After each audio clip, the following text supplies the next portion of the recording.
Also, we have quite a few central banks, major central banks around the world, cutting interest rates. It looks like this is the season for it. If you're in the marketplace, you know that July and September are the best months for central banks to cut interest rates if they want to do that. So it was not surprising then when U.S. Fed Chief Jerome Powell signals there'll be a rate cut this July. We saw the South Korean Central Bank. We saw the Bank of Indonesia Central Bank also cutting rates. So what's the outlook and the concentrations for Nigeria's Monetary Policy Committee? We've got a few feelers from the marketplace about what the body will do today and tomorrow, the announcement tomorrow afternoon. But let's just get some of these external and domestic considerations for this week's MPC, July MPC, from Uchenna Minis, who is the Chief Market Strategist at Eagle Global Markets. It's live here at our headquarters studios. Good morning. Good morning. It's good to see you. Let's look at some of the externalities. This is the season for it. So you analysts are the ones who are making all the calls, as it were. How much of external considerations do you think Godwin Emefiele and his team will be considering as they start their meeting right now? It's quite important for the central bank governor and this management to consider the external factors as they really determine how policies are being adjusted, really. For the Federal Reserve in itself, it actually is looking to cut interest rate, basically as a result of the global headwind risk, and not necessarily as a result of the domestic risk within the U.S. The U.S. in itself is actually doing quite well, but the Federal Reserve needed to understand that the global risk and global downside risk can always be filtered into the U.S., and they need to front-run that. So U.S. will look at external issues. The economy is not doing badly bad. Other foreign central bankers around the world use the U.S. Fed as the barometer, the FOMC, yes, and by extension, the Fed chief himself. So right now, what Jerome Powell has looked to do is kind of just readjusted the Federal Reserve as more as the central bank for the world compared to the central bank for the U.S. Basically, trying to window down the headwind risk when it comes to the global slowing growth, as it were.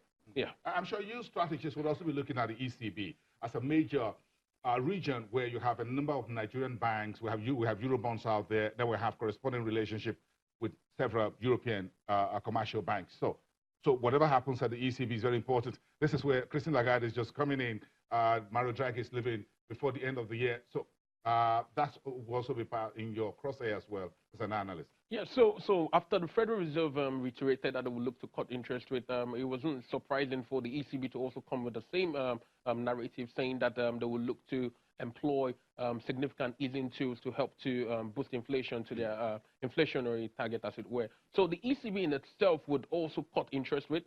They've re-announced that they would look to start their bond buying program in September, something they just stopped in. We just less than 3 months ago or thereabout, and they're back in it, which means that all is not really well with the big economies in Europe, starting from Germany, Spain, Italy.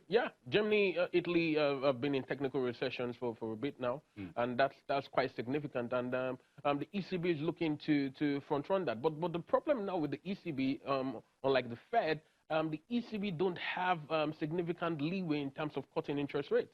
They are literally at the zero-bound level right now. The Federal Reserve has the 2.50 to work with. So we're getting to that point where if it's time of push comes to shove, what exactly will the ECB do when it comes to conventional monetary policies, really? Why are we interested in what happens with the ECB and the Fed, for example? Why is Nigeria interested?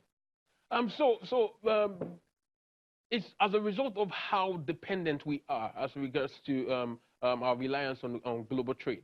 So whatever it is we get to want to do, it has to be considered based on the fact that the Euro Central Bank and also the Federal Reserve, in terms of the price valuation of the US dollar and the euro. And there is that interrelationship between the euro and the US dollar. The euro is actually somewhat the 51% trading partner with the US, and that in itself put the US in a place where they need to also consider the current growth momentum in the ECB. You think so? And you think we should also consider what interest rate decisions are with the ECB and the Fed as far as financial flows into our own frontier market is concerned? Yeah, as with the Fed looking to cut, and we don't actually think they will just cut once. We think they will all follow Cut through. the rest Yeah, of the yeah, year, yeah. perhaps in September again? Because they are facing significant political pressure within Washington, as it were. And John Powell, as he has shown, he has literally come to point to the fact that they will look to do their very best to sustain the economic expansion as much as they can. So if there is the threat of global slowing down, I believe Federal Reserve is looking to front-run that. So if that is the case, a weakening dollar in itself gives Nigeria that holistic benefit, as it were. Yeah. In terms of our financial assets. Yes. So we have a lot of debt in the US dollar, and having a price valuation in US dollar kind of dwindled down. That helps us to service the debt. We look at our sovereign bonds. Yeah. If US lower interest rate, that means good news for Nigerian authorities to say, look, even for our corporate bonds out there with the bank. It's good news for emerging and frontier markets, really, if the Fed looks to continue easing towards the end of the year. But in terms of the brick and mortar economics, if you go a little bit to the Far East and you talk about China, we have a currency relationship with the yuan. So we're also interested in not just the currency issue, but about the growth of this big economies. China is slowing down from its top around 10%, 9%, is now going to around 6% in terms of growth. Which is quite a key issue why our central bank needs to pay attention to, because China is actually very, very significant in terms of importation for us. And because of how much China has kind of established itself as a behemoth in the global trade community, it's slowing down would have that ripple effect into economies that are directly related to China, and that is quite significant for us. So if China slowing down as a result of escalation with US trade war, that is not so good for us, really. If you look at a bit of international assets that you cover and you track on a daily basis, trying to get a sense of the markets. We look at oil, we look at gold.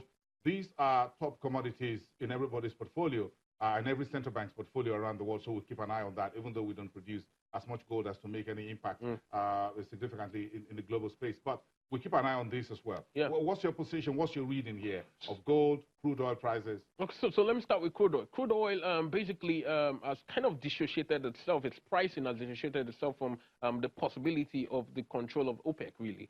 So we can see after the last meeting, OPEC highlighted that they will look to cut interest rate up until 2020. And even Saudi Arabia came out to say they would even cut beyond their production quota. We saw oil price dwindle and lose about 3.28% after the release of that news, highlighting that OPEC is really, really not in control of oil prices anymore. It's quite significant, as it's basically that's what is happening. So they look to sign a charter with OPEC Plus because they're trying to highlight to Russia and other people that are not in the member countries or the bloc, saying that we really need you to come on board to help us control oil prices.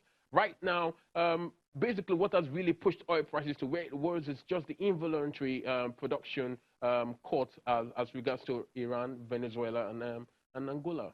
Yeah. And for gold... For bullion, yes. Yeah? Yes, for gold. Yeah, for gold, gold is kind of reliant on two variables. And those variables are, one, the current state of the US dollar, and also the global risk is a safe haven commodity. So investors will always try to push their portfolio to places where they consider as having that intrinsic value, which gold have. But right now, with the Fed looking to ease monetary policy, we expect a weakening dollar, which would help gold appreciate. How much more attention do you think the Central Bank of Nigeria should play to Brexit? Yesterday evening, Hammond, the UK finance minister, says he's going to quit office if Boris Johnson wins the Martin Downing Street. That's coming straight through the front door. So for UK has kind of shown that right now they're entirely confused as to what they want with Brexit. Brexit in itself has another variable, which is the European Union, and the European Union has stuck their foot out, saying that there is a particular level and there is a particular leeway they will look to allow for in terms of Brexit. So right now, even if Boris Johnson comes in, there's really nothing he can do. And he was trying to kind of restrict the parliament so they can work with a no-deal Brexit. But as it were, that has been voted out. So right now, It's just that he's just going to continue with the circle that Theresa May did stop with, really. Quite interesting. Okay, so let's talk about domestic considerations. What do you think? What's on your radar as far as domestic considerations are for the MPC today, tomorrow? We think that the MPC in itself will get to understand the domestic.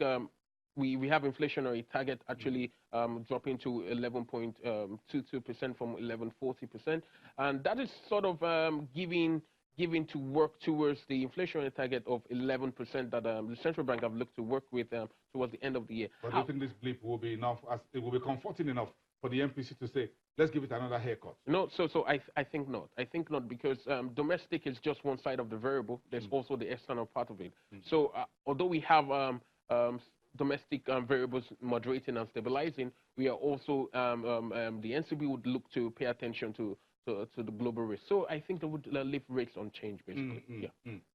What do you think about the fiscal space? Do you think the MPC members will consider a bit of a drag in fiscal activities? This is the second half of the year. We don't have a cabinet in place. Do you think we're part of the considerations? Which is one thing, because if you even check emerging market, Nigeria is actually doing significantly bad compared to the rest of emerging market, and that's a result of couple of risks. We have oil prices not as stable as Nigeria would want it to be. We also have our local political risk, where our ministerial cabinet has not been confirmed, basically, and we also have the global trade war as a slowing down, should I say, trigger, and that is putting foreign investors, in that place of pessimism, saying that, well, we don't understand what really is going on within your political landscape, and so we have to be cautious in terms of, because you need to understand the FIs basically don't really have to be here. They just look at the variables and the metrics from the external picture, and they have to say, well, until those things are sorted out before we can really come true. Yeah. Okay. Uchenna, thank you so much. We appreciate your coming in bright and early this morning. Have a great week. Uchenna Amini is the Chief Market Strategist at Eagle Global Markets, based here in Lagos.